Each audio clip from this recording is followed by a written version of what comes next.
하나님은 영이시니 예배하는 자가 영과 진리로 예배할지니라. 아멘.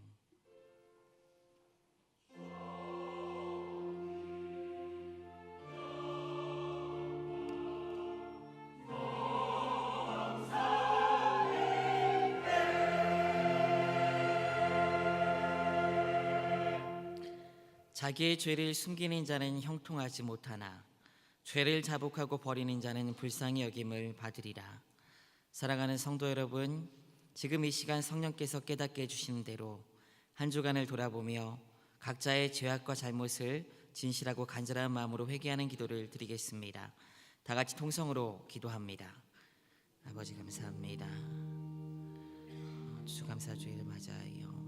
우리 영혼들 하나하나를 이 자리에 부르시고 주님을 예배하게 하심을 감사드립니다. 영과 진리로 주님을 예배하는 이 시간, 우리 한 주간의 삶을 돌아보며 우리의 죄악을 고백합니다. 불의와 거짓과 진실하지 못함과 탐욕과 질투와 하나님께서 기뻐하시지 않은 온갖 모양으로 우리의 삶을 더럽히고 주의 영광을 가렸던 우리의 죄악을 주님께서 용서하여 주시고 말씀으로 말미암아 그 죄가 깨닫게 하시고 드러나게 하시고 하나님의 영광만이 드러날 수 있는 예배 시간이 되도록 인도하여 주시옵소서. 만일 우리가 우리의 죄를 자백하면 저는 기쁘시고 의로우사 우리 죄를 사하시며 모든 불의에서 우리를 깨끗하게 하실 것이요, 은혜가 풍성하신 하나님 아버지, 죄인된 우리를 사랑하셔서 아들 예수 그리스도를 주시고 그 은혜로 살아가게 하심을 감사드립니다. 그러나 주님의 영광을 위해 살아간다고 하면서도 우리의 연약함과 악함으로 지은 많은 죄악이 있음을 이 시간 고백하오니 우리를 불쌍히 여기시고 사죄의 은총을 허락하여 주시옵소서. 또한 거룩함과 진실함으로 오직 살아계신 주 하나님께만 예배하는 복된 시간이 되도록 인도하여 주시옵소서. 감사드리오며 우리 주 예수 그리스도의 이름으로 기도드립니다. 아멘. 전능하사 천지를 만드신 하나님 아버지를 내가 믿사오며 그 외아들 우리 주 예수 그리스도를 믿사오니 이는 성령으로 잉태하사 동정녀 마리아에게 나시고 본디오 빌라도에게 고난을 받으사 십자가에 못 박혀 죽으시고 장사한 지 4일 만에 죽은 자 가운데서 다시 살아나시며 하늘에 오르사 전능하신 하나님 우편에 앉아 계시다가 저리로서 산자와 죽은 자를 심판하러 오시리라. 성령을 믿사오며 거룩한 공예와 성도가 서로 교통하는 것과 죄를 사하여 주시는 것과 몸이 다시 사는 것과 영원히 사는 것을 믿사옵나이다. 아멘. 여호와여, 나의 말에 귀를 기울이사 나의 심정을 헤아려 주소서. 나의 왕이여, 나의 하나님이여, 내가 부르짖는 소리를 들으소서. 내가 주께 기도하나이다. 여호와여, 아침에 주께서 나의 소리를 들으시리니 아침에 내가 주께 기도하고 바라리이다. 주는 죄악을 기뻐하는 신이 아니하시니 악이 주와 함께 머물지 못하며 오만한 자들이 주의 목전에 서지 못하리이다. 주는 모든 행악자를 미워하시며 거짓말하는 자들을 멸망시키시리니 여호와께서는 피 흘리시기를 즐기는 자와 속이는 자를 싫어하시나이다. 오직 나는 주의 풍성한 사랑을 힘입어 주의 집에 들어가 주를 경외함으로 성전을 향하여 예배하리이다. 여호와여, 나의 원수들로 말미암아 주의 의로 나를 인도하시고 주의 길을 내 목전에 곧게 하소서. 아멘.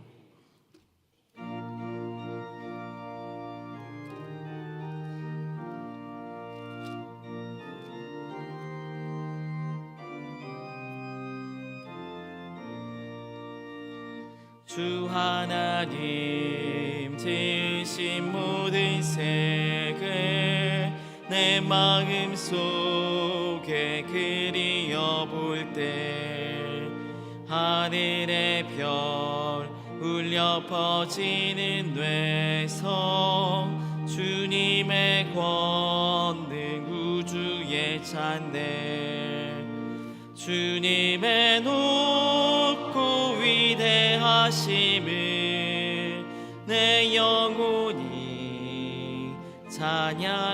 찬양하네. 주님의 하심을 내 영혼이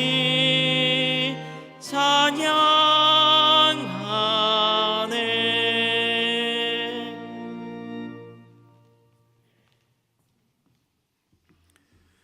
전능하신 하나님 아버지, 감사합니다. 만물 중에 우리로 첫 열매가 되게 하사 하나님의 자녀가 되는 권세를 누리며 이 땅에서나 저 세상에서 하나님의 아들로 살게 하여 주시니 감사합니다. 또한 하나님께서 만물을 만드사 이른 비와 늦은 비를 보내며 때를 따라 하나님이 섭리하사 역사하여 이렇게 풍성한 열매를 맺게 하여 주시니 감사합니다. 이와 같은 열매를 통하여 우리 모두를 날마다 먹이시는 그와 같은 일용할 양식으로 우리를 공개하여 주시니 그 하나님에 감사하여 하나님 앞에 이 주신 물질 중에 열매 중에 일부를 11조와 감사와 선교와 각종 다양한 목적 헌금으로 하나님 앞에 애물로 드리오니 우리에게 주신 바 그 믿음 다시 하나님 앞에 드릴 때 이 믿음 받아주시고 우리에게 주신 바 이 모든 물질은 하나님 앞에 애물로 드리오니 하나님, 우리의 믿음은 하나님께 영광이 되게 하여 주시며 우리가 드리는 애물은 하나님의 나라와 의를 위하여 이 땅에서 귀하게 사용되어지도록 인도하여 주시옵소서. 이 땅에 사는 동안 하나님 아버지 악에 시험받지 아니하도록 물질의 유혹에 넘어가지 아니하도록 우리 믿음 굳건히 지켜주시고 주신 물질은 하나님을 사랑하며 이웃을 사랑하며 하나님의 선한 뜻을 따라 잘 사용되어지는 청지기와 같은 삶을 살아가도록 우리의 믿음 날로 말씀으로 더하여 주시옵소서. 또한 하나님 바라고 원합니다. 주님이 보내주신 이 대한민국, 이 전주 서문교회 안에 하나님께서 뜻이 있어서 우리를 사명을 주시고 우리에게 직분을 허락하여 주셨사오니 하나님 몸된 교회 안에 이 구석 저 구석에서 이 모양 저 모양으로 오직 믿음으로 겸손하게 주를 섬기며 사람을 섬기며 사랑하는 우리 모두가 되게 하여 주옵소서. 또 교회 밖에서도 하나님의 천국 시민답게 모든 사람을 하나님의 형상대로 만들어진 저들을 하나님 개의치 아니하고 차별치 아니하고 하나님이 우리를 값없이 사랑하심과 같이 그 사랑을 이 땅에서 구현하여 저들을 섬기고 하나님의 은혜로 저들을 인도하는 우리 모두가 되게 하여 주시옵소서. 이 시간에 하나님 앞에 모든 추수에 감사하여 머리 숙인 여기 모인 모든 주의 백성들 위에 하나님의 사랑과 은혜가 가득 찬 귀한 예배가 될 수 있도록 복 내려 주시옵소서. 우리 주님 예수님의 이름으로 기도하옵나이다. 아멘.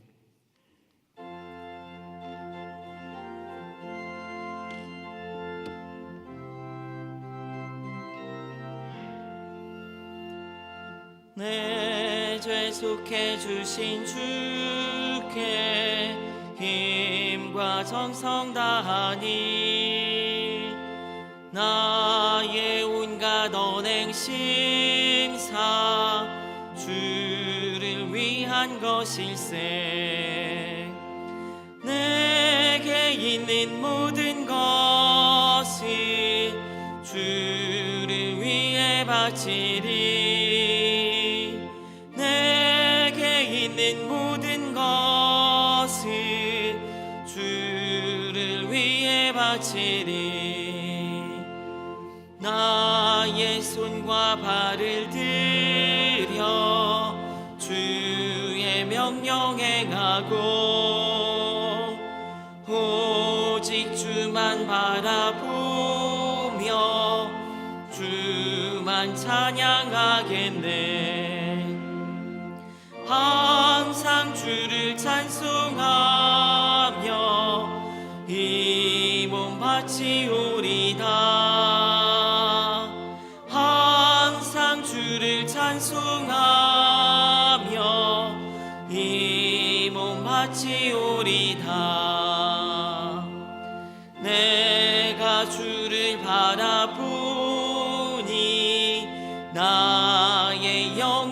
십자가를 가져 십자가를 지신 주만 항상 바라봅니다.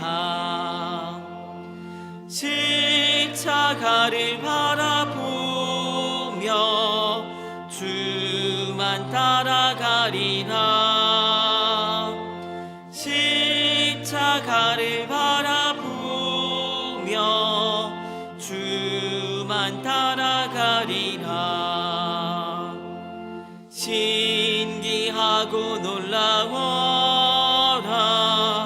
영광스런 왕의 왕, 나를 친구 삼아 주사 편히 쉬게 하시네. 주의 날개 보호 아래 영원한 식 얻겠네. 주의 날개 보호 아래 영원한 식 얻겠네.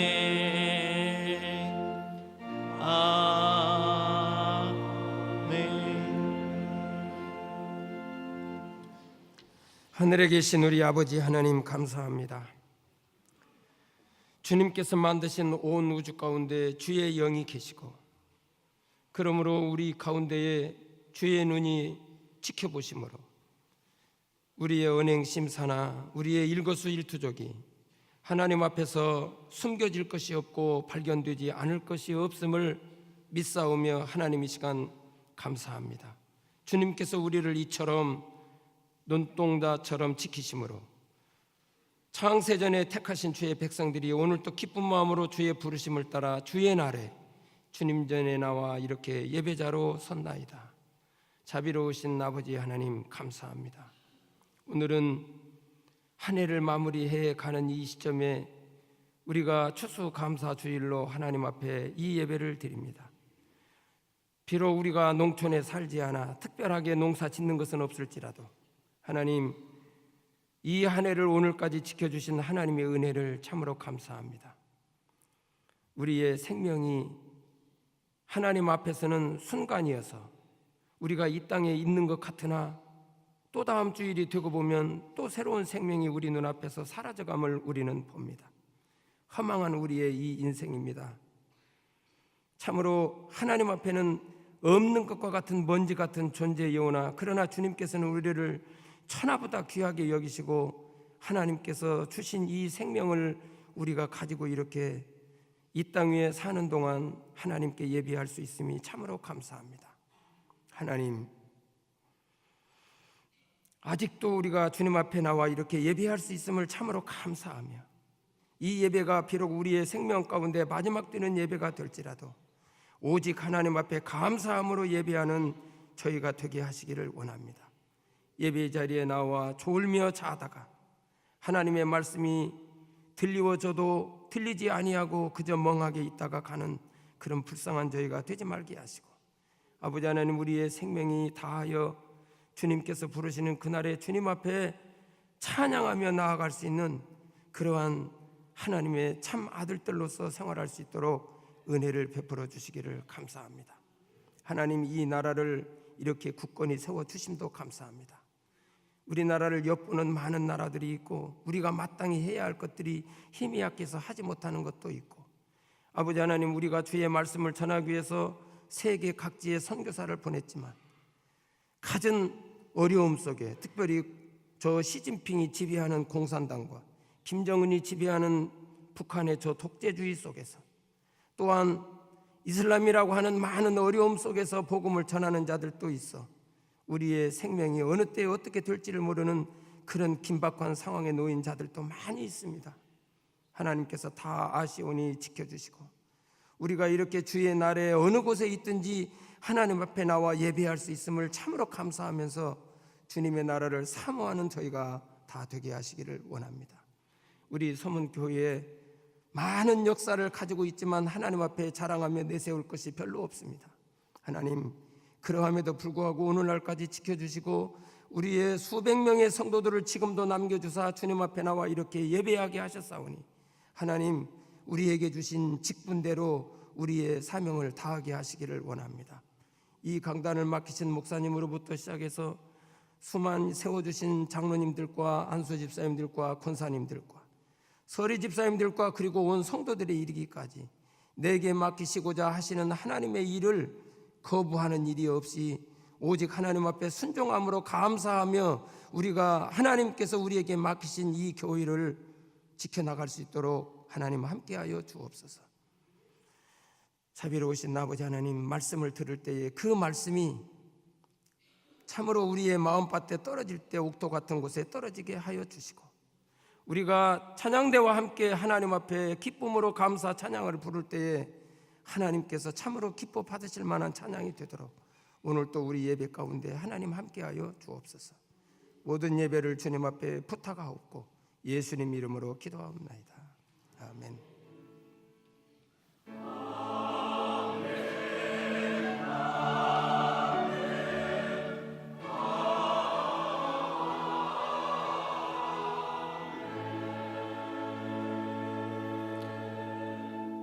오늘 하나님께서 우리에게 주신 말씀은 갈라디아서 4장 17절로 20절 말씀입니다. 그들이 너희에게 대하여 열심내는 것은 좋은 뜻이 아니요 오직 너희를 이간시켜 너희로 그들에게 대하여 열심을 내게 하려 함이라.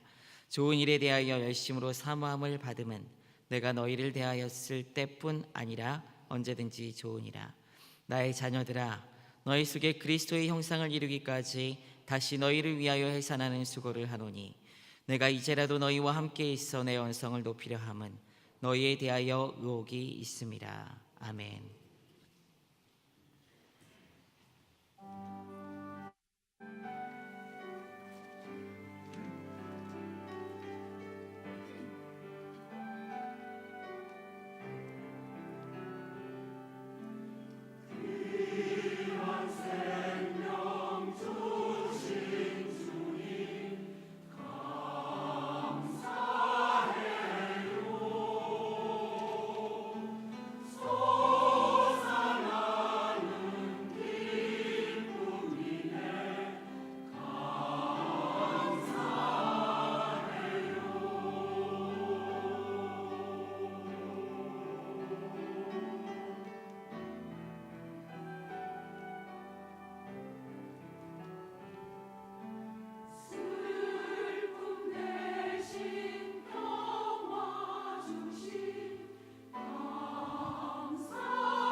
마음으로 감사하며 드리는 찬양, 우리 하나님께서 영광 받으신 줄 믿습니다.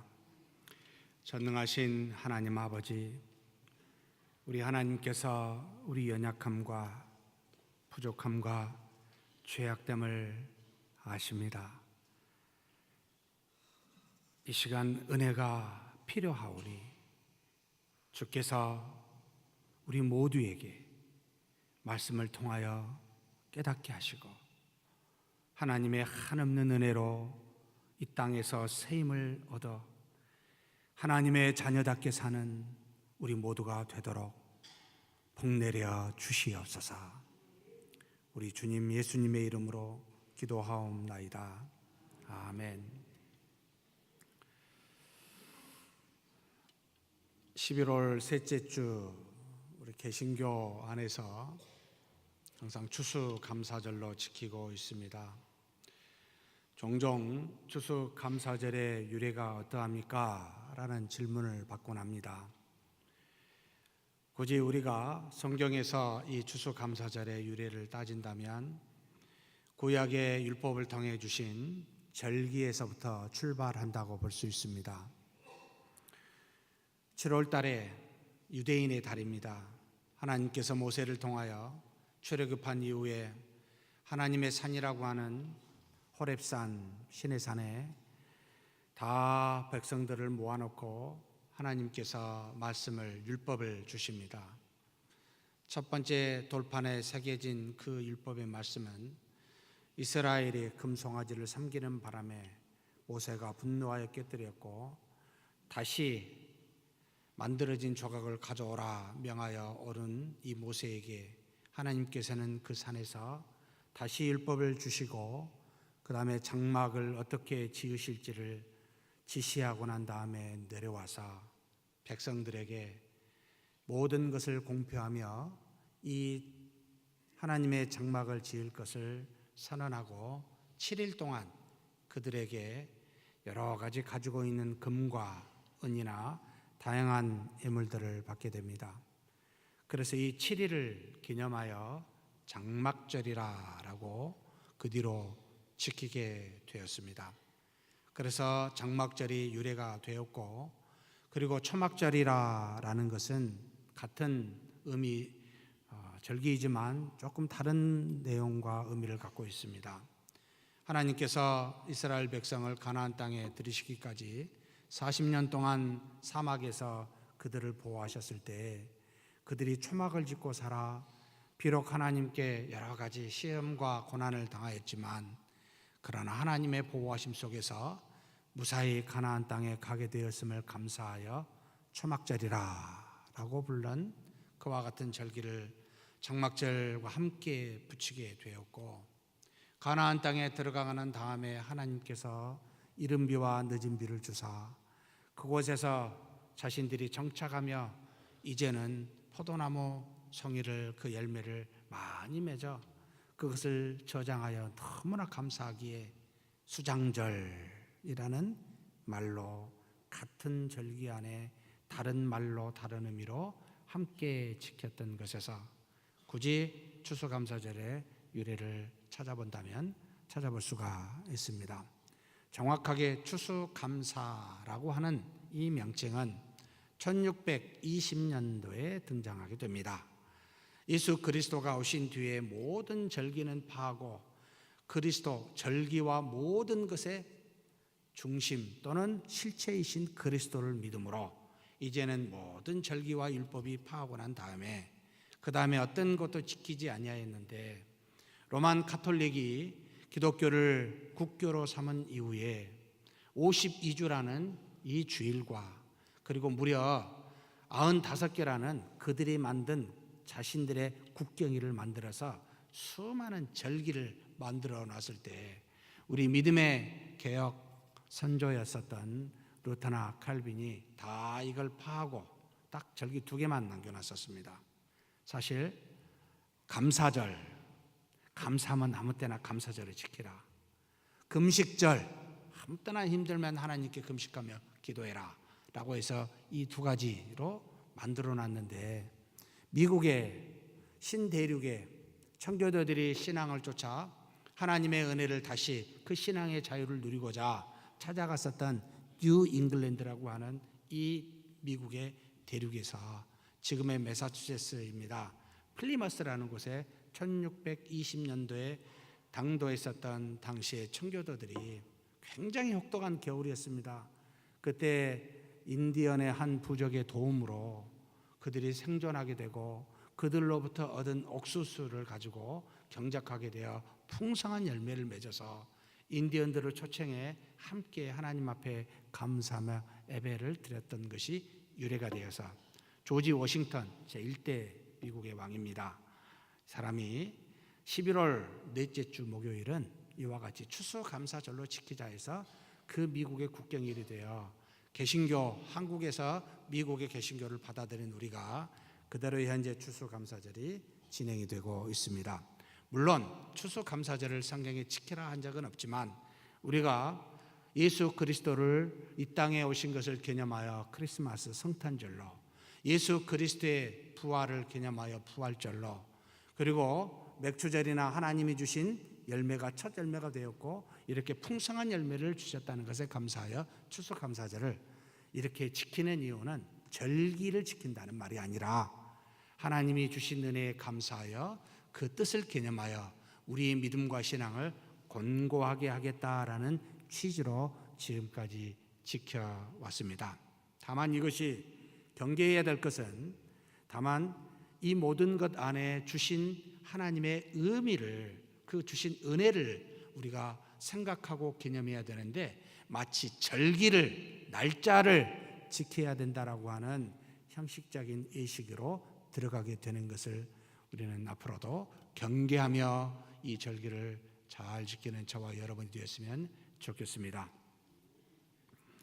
지난주 우리가 읽었던 본문의 갈라디아서 4장 1절에서 7절 말씀을 돌이켜보면 우리 주님이 이 땅에 오시기 전까지는 우리가 후견인이요 청직이요 초등학문이었던 율법 아래에서 종노릇하며 살았지만 그러나 이제 주께서 오신 뒤로 주님을 믿는 믿음으로 말미암아 죄와 율법의 저주로부터 해방되어 의롭다 하심을 얻은 우리는 하나님의 자녀가 되었습니다. 그래서 더 이상 후견인으로 청지기로 그리고 초등학문으로 있었던 율법을 떠나 이제는 그리스도를 믿는 믿음 안에서 사는 자가 되었는데 이와 같은 놀라운 하나님의 은혜는 하나님의 세 가지 사랑이 그 안에 들어가 있습니다. 그래서 세 가지 사랑에 대해서 함께 은혜를 나누었습니다. 기억이 나시지요? 네, 감사합니다.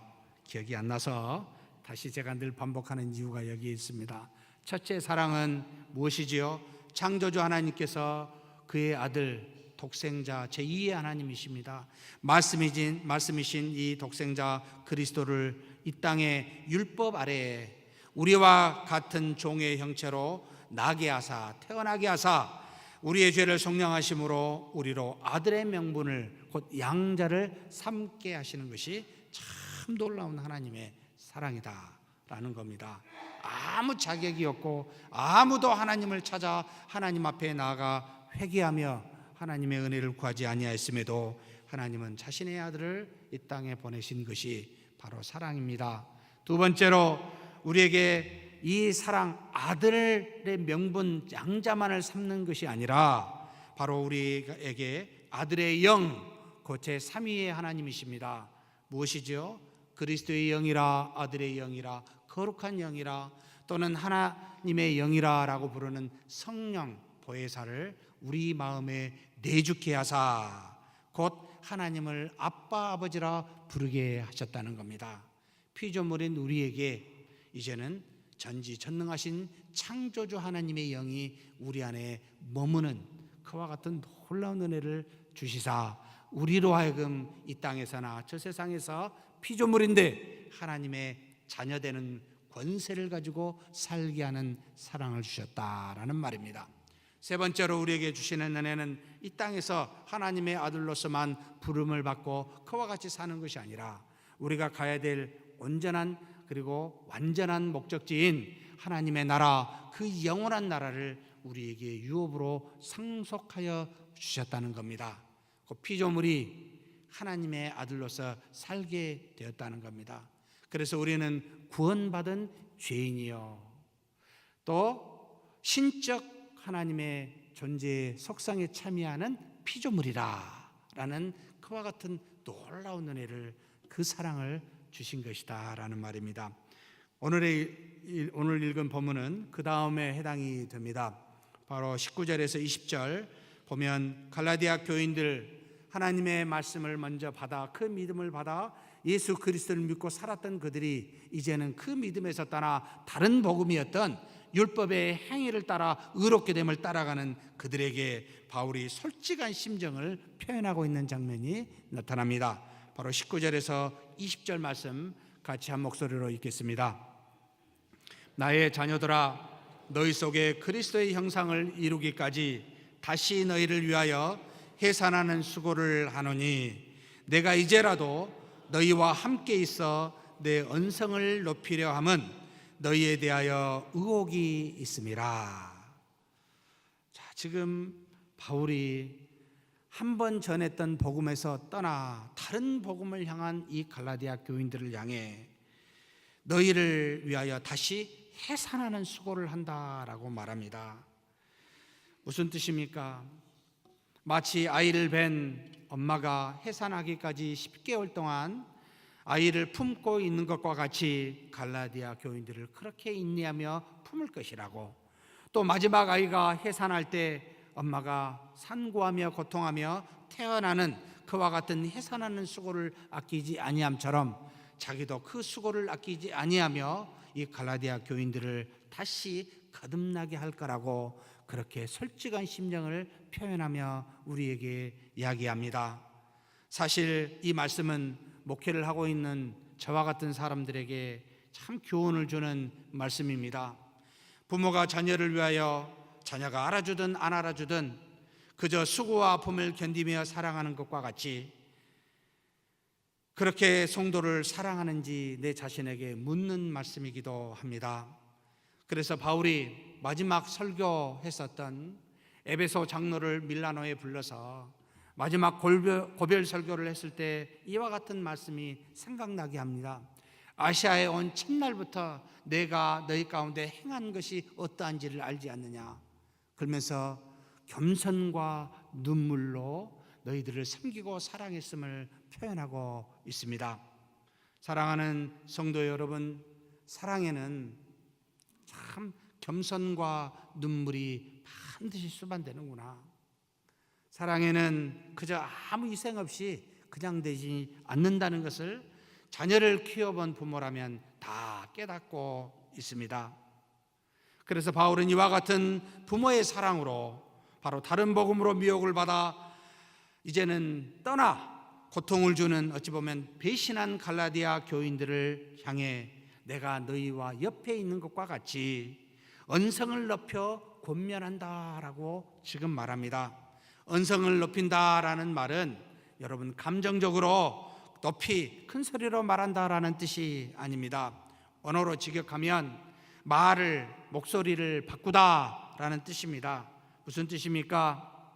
평소와 같이 느긋하게 해도 되고 안 해도 되고 그와 같이 담아 나누듯이 하는 말이 아니라 이제는 내가 평소와는 다르게 다급하고도 분명하게 똑바로 내가 너희에게 지금 말한다라는 그와 같은 의미가 이 안에 담겨 있습니다. 왜냐하면 사랑하는 자녀가 주님이 주신 믿음에서 그 은혜에서 떠나는데, 그래서 이제는 잘못된 곳에 미혹을 받아 영의 생명을 잃을 수 있는데 어떻게 천천히 느긋하게 들어도 되고 안 들어도 되는 말로 말할 수 있느냐. 지금 그런 의미라는 말입니다. 사랑은 자신이 아픈 것은 참는 것이지만 사랑하는 사람이 잘못되는 것은 도저히 참을 수가 없다. 그래서 어찌하든지 내가 그것을 막고자 한다라는 것에, 내가 언성을 높인다라는 것에 숨어 있습니다. 바울은 사랑하는 자들을 살리기 위해 주의 교훈을 가르치는 데 있어서 매우 단호하고도 분명하게 그리고 똑똑하게 알 수 있도록 지금 증거한다, 그런 뜻으로 표현하고 있습니다. 영혼의 생명을 주는 하나님의 말씀, 사랑하는 성도 여러분, 이 말씀은 항상 엄정해야 합니다. 미혹에서 떠나 생명을 살리고 죄에서 떠나 영생을 주는 말씀이기에 말씀에서는 어떤 것이든 타협할 수가 없을 뿐만 아니라 인간의 생각과 그 무엇으로도 여러분 변질시킬 수가 없는 것이기에 바로 바울은 그와 같은 심정으로 자녀가 잘못되는 것을 절대 용납하지 않겠다라는 심정으로 지금 자녀를 향해 권면하듯이 그렇게 단호하게 너희에게 말한다라는 뜻입니다.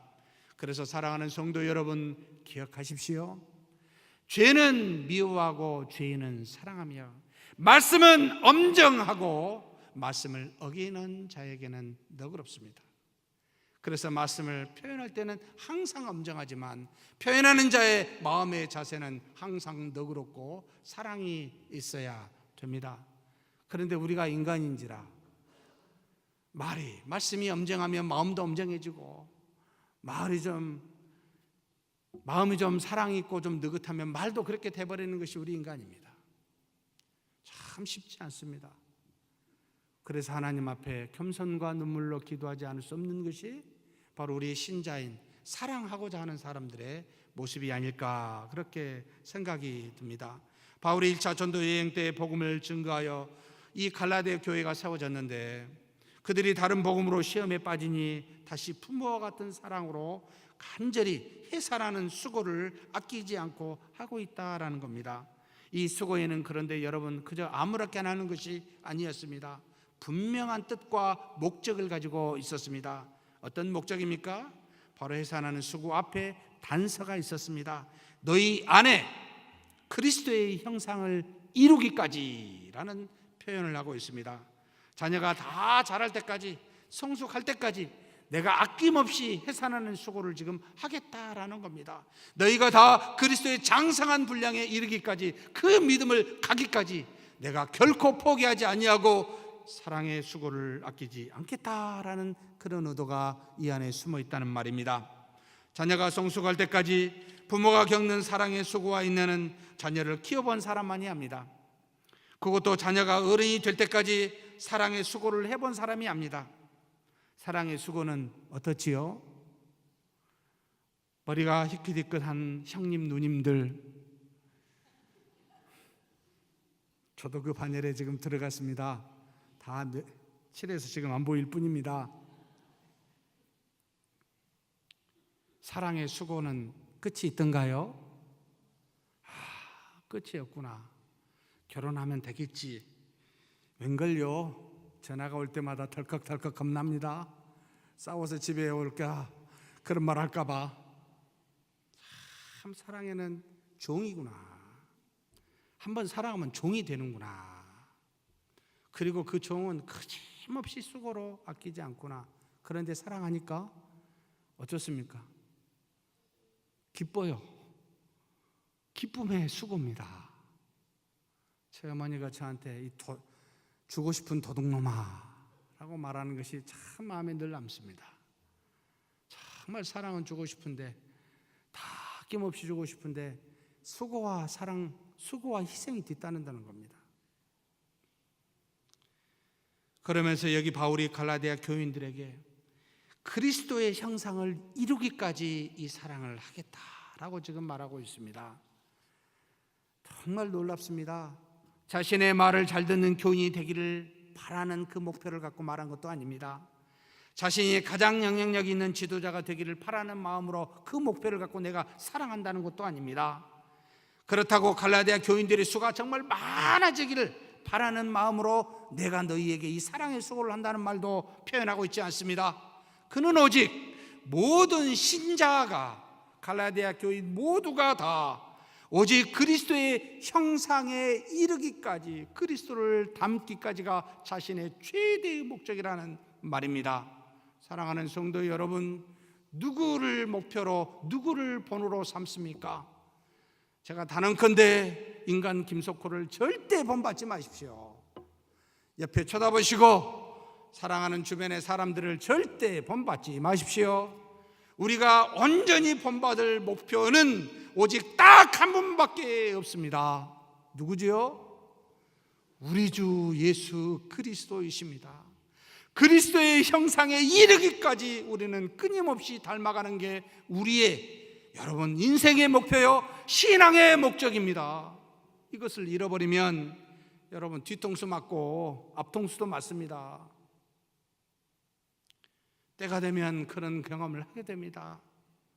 그러니 교회의 가장 중요한 본질은 어머니와 같은 교회에서 하나님의 말씀으로 양육을 받아 그리스도의 장성한 분량에 이르는 것이 바로 교회의 가장 중요한 목적이요 본질이다라는 걸 가르치고 있습니다.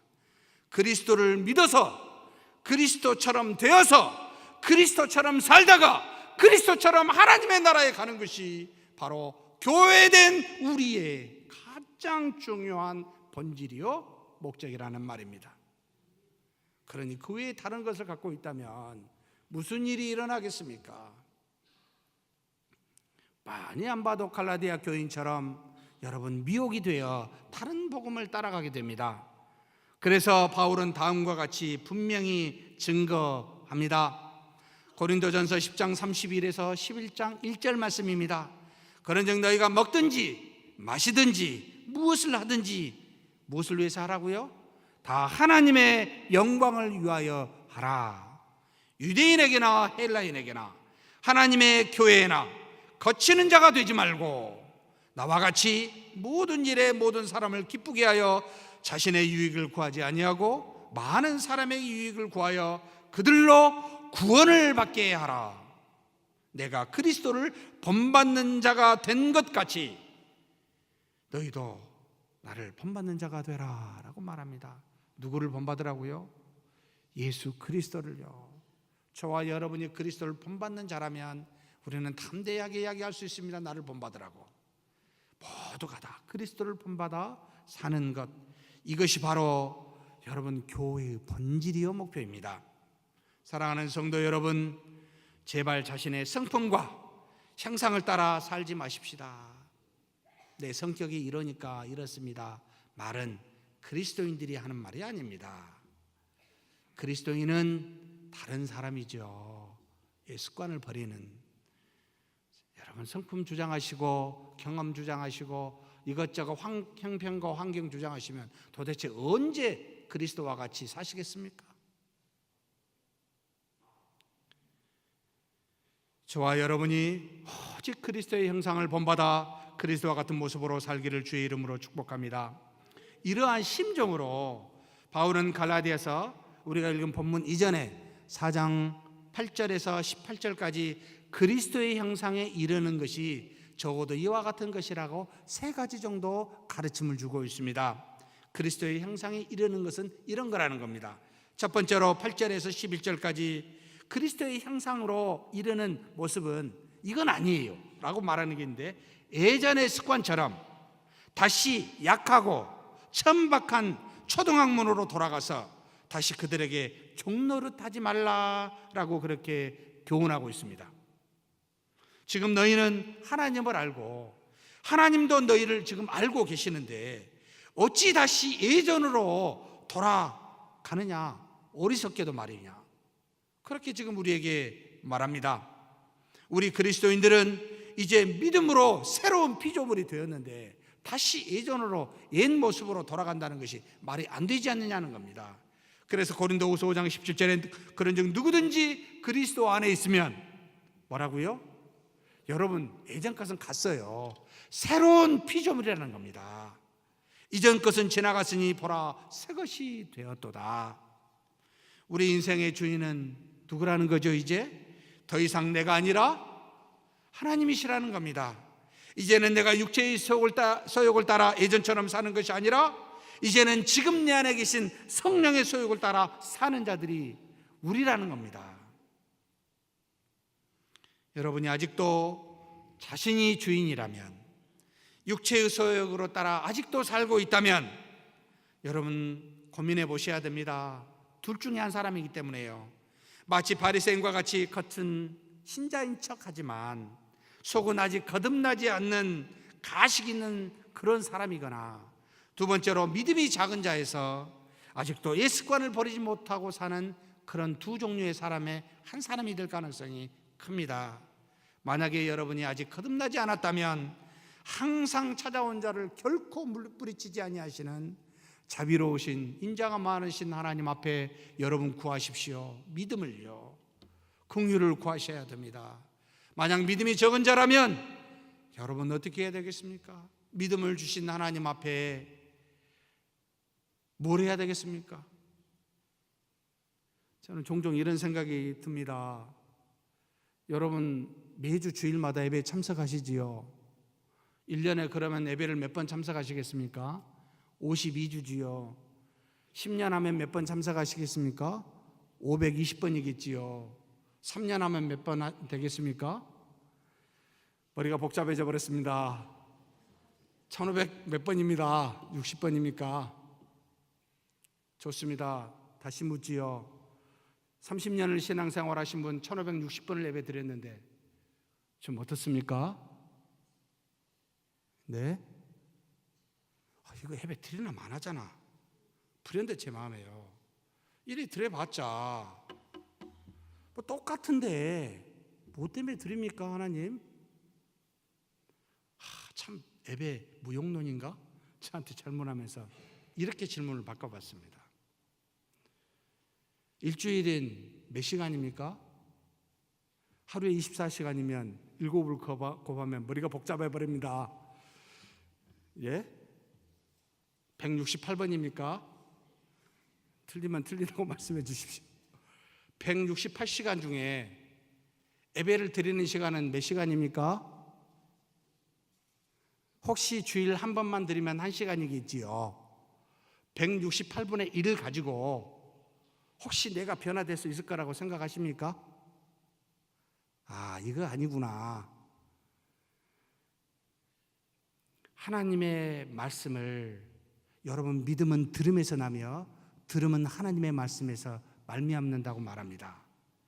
저와 여러분이 168시간 중에 도대체 몇 시간 정도 말씀과 기도로 거룩하여지는 영적 교통을 하고 있습니까?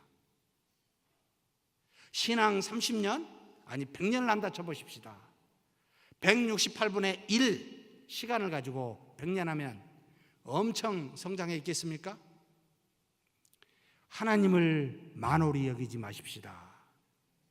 그래서 하나님께서 일주일 중에 하루를 적어도 168 중에 24시간은 다른 건 다 버리고 이날은 하나님의 날이니 그날을 하나님과 연합하여 교통하라고 안식일이라고 주일이라고 우리에게 주시지 않았습니까?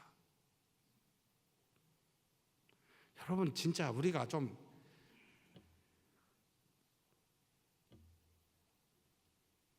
하나님은 뿌리지 않는 데서 거두시지 않습니다. 우리에게 믿음은 공짜로 주시지만 믿음을 가진 우리는, 작은 믿음을 가진 우리는 주신 믿음 감사하지만 사랑의 수고, 믿음의 성장이 반드시 사랑의 수고가 없이는 안 된다는 말입니다. 정말 너무 깝깝합니다. 저는 새벽기도 시간, 금요기도 시간, 수요예배 시간 나도 나가 깝깝하지만 주일에 한 번 예배드리고 나오지 않는 분들은 도대체 어떤 분들입니까? 하나님 어떻게 하려고 하십니까? 그리스도의 장성한 분량에 이르기까지, 그리스도의 형상에 닮기까지 하나님의 말씀이 아니고서는 안 된다고 하셨는데 하나님 거짓말하지 말고 만홀히 여기지 않는 자 되게 해주십시오. 계속 저한테 얘기하며 계속 가르쳐야 된다고 저는 믿고 있습니다. 이렇게 새로운 피조물이 되었는데 사랑의 수고 좀 하십시다. 무엇을 위해서요? 그리스도의 형상에 이르기까지 그렇게 하기 위해서 사랑의 수고를 하는 저와 여러분이 되었으면 좋겠습니다. 우리의 믿음은 그리스도의 공로로 우리의 수고가 없이 공짜로 주어지지만, 그러나 믿음의 자라남은 말씀을 읽고 듣고 믿음의 수고가 반드시 수반되는 기도가 있어야 됩니다. 믿음이 작은 갈라디아 교인들은 어떻게 됐습니까? 다시 약하고 천박한 초등학문 율법으로 돌아갔다라고 이야기합니다. 당연합니다. 믿음이 작으면 생기는 현상입니다. 그냥 있는 것이 아니라 반드시 세상을 쫓아 이 습관을 따라 살아가게 되어 있는 것이 약한 믿음의 모습입니다. 그래서 다시 날과 달과 절기와 해를 지키는 그 믿음이 아닌 육체로 행하는 헛된 일을 하게 되더라 이 말입니다. 믿음이 약하면 반드시 그만큼 반대로 육체 일을 하게 되어 있습니다. 율법을 따라 의롭게 된다는 그때나 지금이나 사실 가장 합리적인 말입니다. 조금 더 우리 풀어서 이야기해 볼까요? 착해야 천국 간다는 말입니다. 세상은 악하면서도 스스로 자신이 약함을 인정하지 않습니다. 그러면서 자신은 항상 의로운 자리에 앉아서 뭐라고 이야기합니까? 상대방의 잘못을 따지고 손가락질하며 착해야 천국 간다. 잘해라. 내 행동 그래갖고 안 돼. 결국 착해야 천국 간다 이 말 아니에요. 그들에게는 오직 영과는 상관없는 육체를 따라 눈에 보이는 것만을 중시 여기고 그렇게 행위의 의로움을 추구하며 강조합니다. 그런데 성경은 뭐라고 가르칩니까? 믿음으로 천국 간다라고 가르칩니다. 참 어리석은 말처럼 들립니다. 눈에 보이지 않는 성령을 따라 성령이 주시는 믿음으로 천국 간다고, 우리의 행위로는 오직 죄를 줄 수밖에 없다고 성경은 말합니다. 그렇습니다. 세상의 눈으로는 너무나 비논리적이에요. 비상식적이에요. 준 만큼 받고 받는 만큼 주는 것이 세상이고, 우리에게 눈에 보여서 뭔가 판단하여 그것으로 가치 매김을 하는 것이 당연한데, 눈에 보이지 않는 믿음을 말하고 그래서 공짜로 얻어서 구원받았다고 이야기하니 얼마나 어리석게 들리겠습니까? 또 세상은 인간이 가질 수 있는 능력과 지혜가 최고라고 말합니다. 그리스도인들은 믿음이 최고라고 말하니 얼마나 어리석습니까? 정신 나간 자들이라고 분명히 손가락질할 겁니다. 왜요? 능력 있어야 지혜 있어가 먹고 사니까요. 우리의 고3 아이들이 며칠 전에 수능 보고 불수능이라고 첫 시간부터 국어부터 엄청나게 힘들어가지고 못 받느라고 우리 아들이 없지요. 수험생 끝나고 어떻게 해서 버스를 탄 모양입니다. 울고 있는 수험생들을 보고 오자마자 아버지 저 독서실 가겠습니다. 참 빨리 깨달았다. 우리가 언제까지 이래야 됩니까? 도대체 언제까지 세상의 논리에 휘둘려야 합니까? 언제까지 믿음으로 사는 것이 최고라고 말할 수 있는 시대가 올까요? 이건 아니지 않습니까? 하나님이 계시고 살아계심을 믿는 우리는 이건 아니지 않습니까?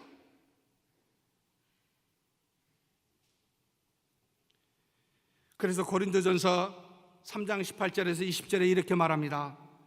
아무도 자신을 속이지 말라. 너희 중에 누구든지 이 세상에서 지혜 있는 줄로 생각하거든 어리석은 자가 되라. 그리하여야 지혜로운 자가 되리라. 이 세상 지혜는 하나님께 어리석은 것이니 기록된 바 하나님은 지혜 있는 자들로 하여금 자기 꾀에 빠지게 하시는 이라 하였고, 또 주께서 지혜 있는 자들의 생각을 헛것으로 아신다 하셨느니라.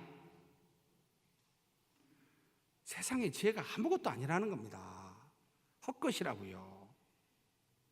이 말이 거짓말이겠습니까? 그래서 바울은 고백합니다.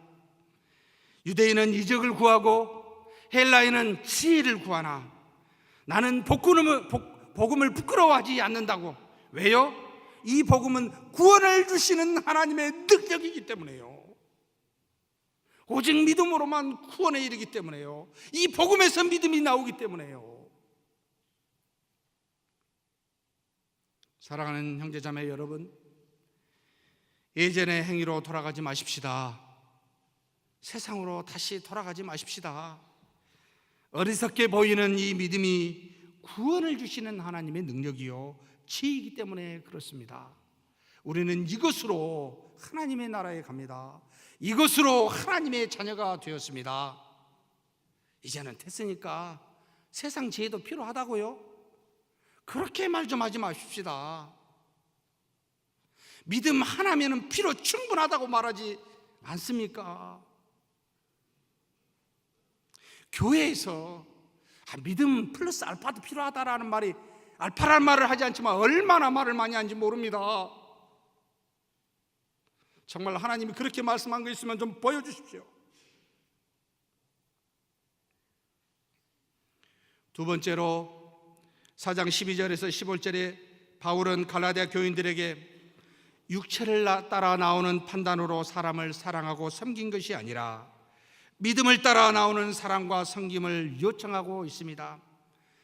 그리스도의 형상에 이르는 것은 믿음으로 나오는 사랑이다라는 겁니다. 바울이 갈라디아에서 복음을 전할 때 육체가 심히 약하였던 모양입니다.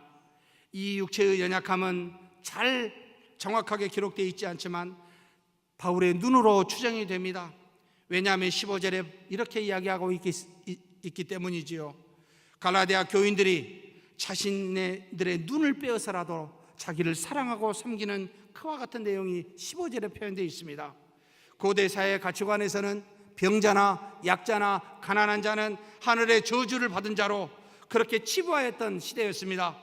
그래서 바울이 육체적 연약함을 가지고 하늘의 복음, 하나님의 복음을 전하는데 상당한 걸림돌이 되지 않을 수가 없었습니다. 더군다나 하나님의 능력으로 다른 병자를 고치고 귀신을 쫓아내는 바울이었는데 정작 자신의 육체적인 연약함을 가지고 있었을 때 얼마나 사람들에게 불합리하게 보였겠습니까? 그런데도 믿음을 가지고 있는 처음에 이 갈라디아 교인들은 이 바울을 버리지도 아니하고, 그리고 업신여기지도 아니하고 하나님의 천사와 같이 대하고 심지어 그리스도와 같이 대했노라고, 그렇게 바울을 영접했노라고 바울이 감사하며, 그렇게 바울이 그것에 대해서 칭찬하고 있습니다. 무엇을 말합니까? 정말 이 순수한 사랑 너희가 나한테 보여주지 않았냐는 거예요. 이 사랑이 어디서 나왔냐는 거예요. 바로 너희들이 가졌던 믿음에서 나온 것이 아니냐는 거예요. 육체를 따라 세상을 따라 행하였으면 결코 나올 수 없는 사랑이 너희가 믿음을 가졌기에 이처럼 나를 사랑하지 아니하였냐고 지금 말하고 있는 겁니다.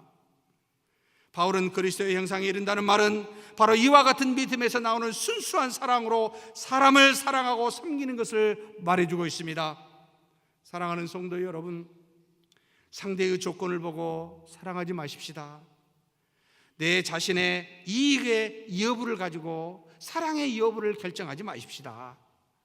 그저 하나님의 사람이기에, 하나님이 택하여 사랑하시는 사람이기에 이 한 가지만 보고 우리에게 주신 그 사랑으로 그대로 순수하게 사랑하십시다.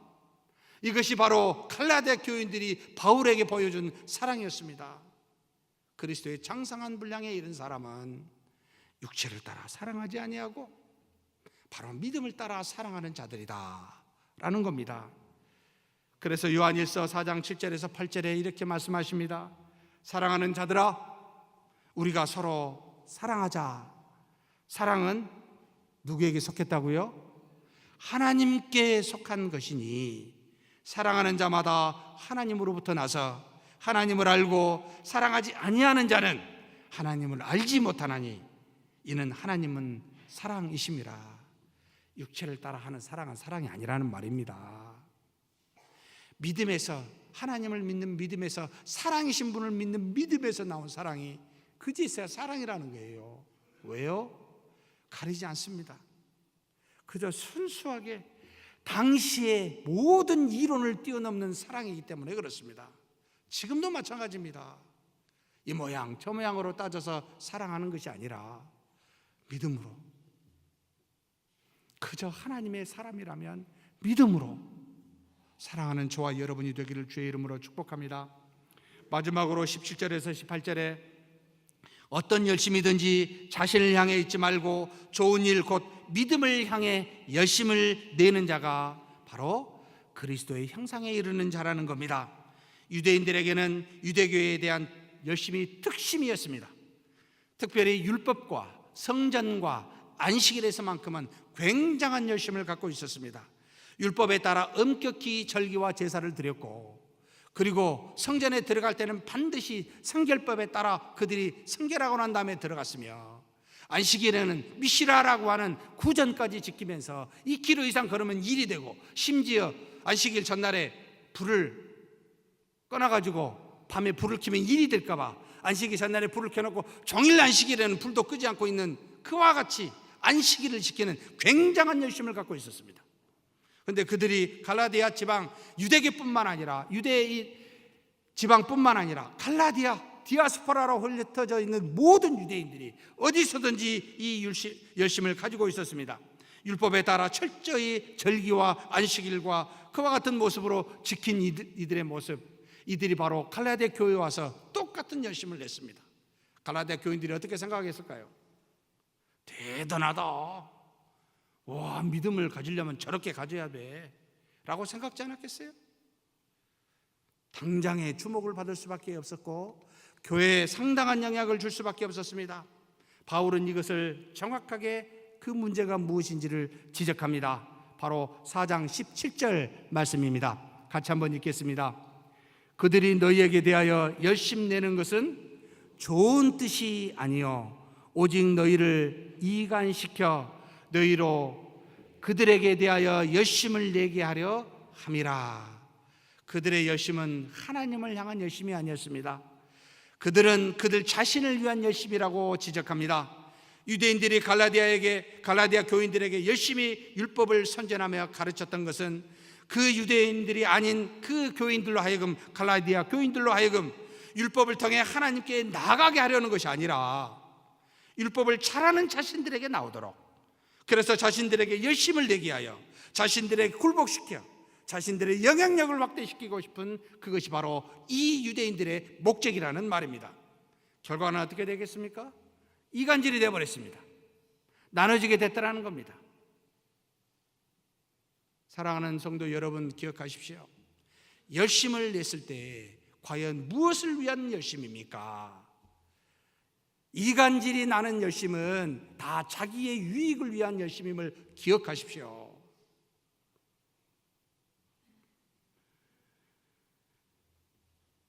율법을 말하는 자신들을 따르는 자와 그렇게 따르지 않는 자 사이에 이간질이 되어버리는 열심이라는 말입니다. 사랑하는 성도 여러분, 교회에서 열심을 가장한 수많은 이간질이 있음을 기억하십시오. 항상 경계하셔야 합니다. 내가 혹시 그런 열심을 가지고 이간질을 하고 있지는 않는지요? 이들의 목적은 결국 자신들의 인기와 영향력을 확대시키기 위한 이기적인 생각이 중심에 있습니다. 이들에게는 어디에도 그리스도와 같이 자신이 죽어 희생하는 열심을 갖고 있지 않습니다. 그걸 찾아볼 수가 없습니다. 왜냐하면 그와 같은 열심이라면 절대 이간질이 안 되거든요. 자신이 죽기 때문에. 결론적으로 믿음에 대한 열심을 가지면 모든 선한 일을 이룰 것이라고 지금 바울이 가르쳐주고 있습니다. 선한 것에 열심을 내라 라고요. 사랑하는 성도 여러분, 결론적으로 하나님이 주신 모든 좋은 것은 어디서부터 나온다는 것이지요? 믿음에서요. 믿음에서 나온다는 겁니다. 예전에 세상으로 돌아가지 않는 것도, 순수한 사랑으로 섬기는 것도, 선한 일을 하는 온전한 열심도 다 어디서 나와요? 믿음에서 나온다고 가르칩니다. 육체를 따르고 세상을 따르면 썩어질 것만 얻습니다. 결코 썩지 아니할 것을 얻지 못하게 됩니다. 그러나 믿음은 썩지 아니할 좋은 것, 하늘의 것을 얻게 합니다. 사랑하는 성도 여러분, 저는 내년 봉사자를 세우는데 기도하는 제목이 딱 한 가지가 있습니다. 믿는 자들을 반드시 세워주시라고. 그래서 이 믿음을 통해 하나님께서 어떻게 역사하시는지 믿는 자가 깨닫고 바라보는 우리 모두가 반드시 알게 해달라고. 그래서 믿음의 사람들로 하나님의 뜻이 우리 교회에서 반드시 이루어지게 해달라고. 이것이 매년 봉사자를 세울 때마다 하나님 앞에 기도하는 제목입니다. 그러니 믿음이 있는 자들이시여, 사랑의 형제 자매들이시여, 믿음만 있으면 무엇이든지 하나님 앞에 여러분 작정하십시오. 불가능을 가능케 하는 것이 믿음이며, 여러분 굴곡을 평탄하게 하는 것이 믿음이고, 불안을 평안으로 주시는 것이 바로 믿음입니다. 그래서 성령이 주시는 것은 사랑과 희락, 의라고 분명히 말씀해 주고 있습니다. 그런데 믿음이 아니면 다르게 옵니다. 그러므로 그리스도의 형상에 이른다는 말은 결국 믿음으로 모든 것을 본다 이 말입니다. 마지막 요한일서 5장 4절 한 목소리를 한번 봉독하시겠습니다. 무릇 하나님께로부터 난 자마다 세상을 이기느니라. 세상을 이기는 승리는 이것이니 무엇이라고요? 우리의 믿음이니라. 전능하신 하나님 아버지 감사합니다. 세상을 이기는 것은 오직 믿음뿐이오니 이 믿음 가지고 그리스도의 형상을 닮아가는 우리가 되게 하여 주시옵소서. 예전의 모든 습관을 물리치게 하여 주시고, 그리고 이제 하나님이 주신 거룩한 뜻을 따라 순수한 사랑을 하게 하여 주시며, 이제는 믿음에 나오는 선한 열심을 내는 우리 모두가 되게 하여 주시옵소서. 우리 주님 예수님의 이름으로 기도하옵나이다. 아멘.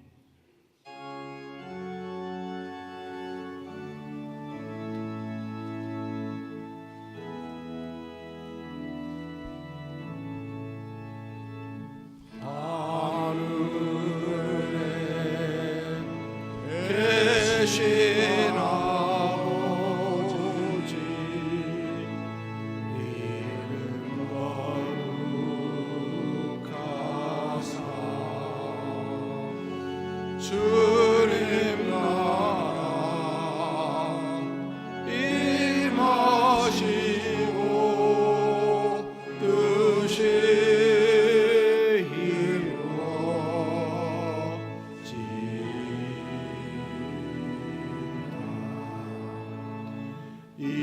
일용할 양식 주시고 우리들의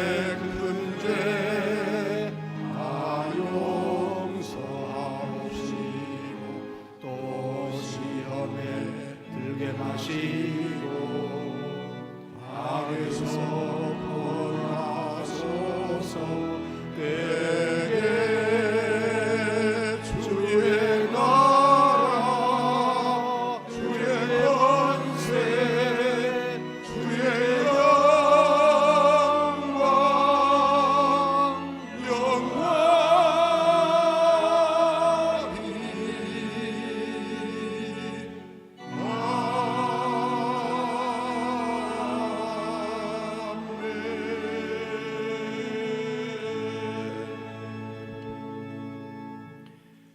여호와는 내게 복을 주시고 너를 지키시길 원하며, 여호와는 그 얼굴을 내게 비추사 은혜 베푸시기를 원하며, 여호와는 그 얼굴을 내게로 향하여 드사 평강 주시기를 원하노라.